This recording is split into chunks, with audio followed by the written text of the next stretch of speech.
মৰমৰ ছাত্ৰ-ছাত্ৰীসকল, এই ভিডিঅ'টোত তোমালোকৰ বাবে অসমীয়া ব্যাকৰণৰ কিছুমান ইম্পৰ্টেণ্ট টপিক আলোচনা কৰা হৈছে। তোমালোকে ভিডিঅ'টো চাই যাবা এবাৰ। এইখিনি হৈছে ব্যাক বাক্য সহ সমাহৰ নাম লিখা। নৱৰত্ন, নটা ৰত্নৰ সমাহাৰ, দিগ্গু সমাস। পদ্মনাভ, পদ্ম আছে নাভিত যাৰ বহুব্ৰীহি সমাস। সিংহাসন, সিংহ অংকিত আসন কৰ্মধাৰয় সমাস।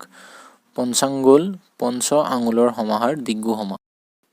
চক্ৰপাণি, চক্ৰ আছে পানীত যাৰ বহুব্ৰীহি সমাস।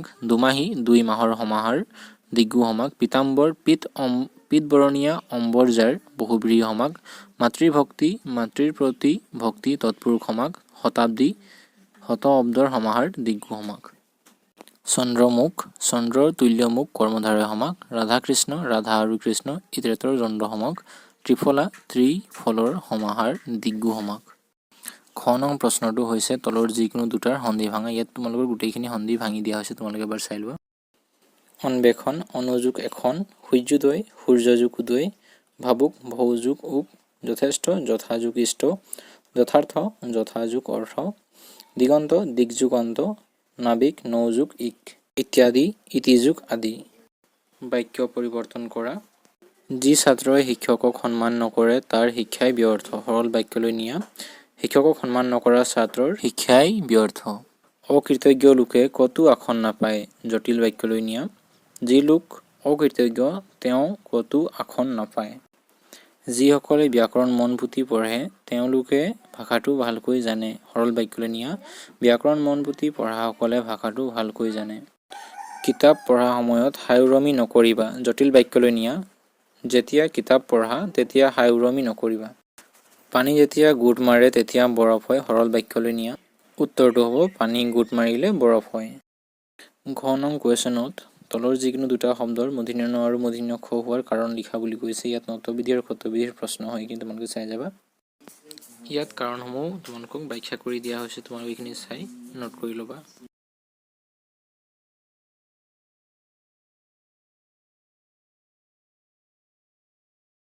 এইখিনি হৈছে যথাস্থানত যতিচিহ্ন বহু। ইয়াত দাঢ়ি কমা এইবোৰ ক'ত বহাব লাগে তোমালোকে ভালকৈ চাই যাবা। এইবাৰ কেইটামান জতুৱা ঠাঁচৰ বাক্য ৰচনাসমূহ অলপ চাই যোৱা। জাকত জিলিকা, অতি সুন্দৰ। মীনা আমাৰ গাঁওখনৰ ভিতৰতে এজনী জাকত জিলিকা ছোৱালী। 19ত বা বোলা, আনন্দত আত্মহাৰা হোৱা। ৰুমিয়ে পৰীক্ষাত প্ৰথম বিভাগত উত্তীৰ্ণ হৈ 19ত বা বলাই ফুৰিছে। পানীৰ তলৰ কাঁইট, গোপন শত্ৰু। পানীৰ তলৰ কাঁইট চাই খোজ দিব জানিলেহে বিপদমুক্ত হ'ব পাৰি। ডলাৰ বগৰী, অনাই বনাই ঘূৰি ফুৰা। ডলাৰ বগৰী হৈ ঘূৰি ফুৰিলে জীৱনত কেতিয়াও উন্নতি কৰিব নোৱাৰি। আলাসৰ লাৰু, আচলৰ ধন। অতি মৰমৰ। ৰবীন তেওঁৰ ঘৰখনত সকলোৰে যেন আলাসৰ লাৰু। খাই পাত ফলা, উপকাৰীৰ উপকাৰ পাহৰা। খাই পাত ফলা লোকক কোনেও বিশ্বাস নকৰে।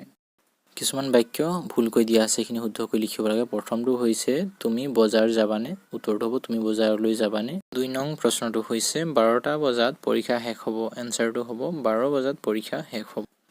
3 নম্বৰ প্ৰশ্নটো হৈছে মই কালি গুৱাহাটী যাম। শুদ্ধ উত্তৰটো হ'ব মই কাইলৈ গুৱাহাটীলৈ যাম। 4 নম্বৰটো হৈছে মই 10ম মান শ্ৰেণীত পঢ়োঁ। শুদ্ধ উত্তৰটো হ'ব মই 10ম শ্ৰেণীত পঢ়োঁ। 4 নম্বৰ প্ৰশ্নটো হৈছে এটা শব্দ প্ৰকাশ কৰা। কেইটামান দিয়া হৈছে, তোমালোকে এইখিনি চাই যাবা। প্ৰথমটো হৈছে ততালিকে বুদ্ধি উলিয়াব পৰা শক্তি প্ৰত্যুৎপন্নমতি। যি একেলগে পঢ়ে সহপাঠী। খাবলৈ অনা কলপুলি পচলা। যিয়ে বিষ্ণুক পূজা কৰে বৈষ্ণৱ। পনীয়া গাখীৰ দিয়া গাই। জলাহী। এবাৰ গুটি লাগি মৰা গছ ঔষধি। মৰমৰ ছাত্ৰ-ছাত্ৰীসকল, আশা কৰোঁ ভিডিঅ'টো তোমালোকৰ বাবে উপযোগী আছিল। আৰু এই ধৰণৰ তোমালোকে ভিডিঅ'সমূহ পাই থাকিবৰ কাৰণে তোমালোকে চেনেলটো ছাবস্ক্ৰাইব কৰি থবা আৰু ভিডিঅ'টো তোমালোকে শ্বেয়াৰ কৰি দিবা যাতে তোমালোকৰ সহপাঠীখিনিও এই ধৰণৰ ভিডিঅ'বোৰ পাই থাকে। ধন্যবাদ।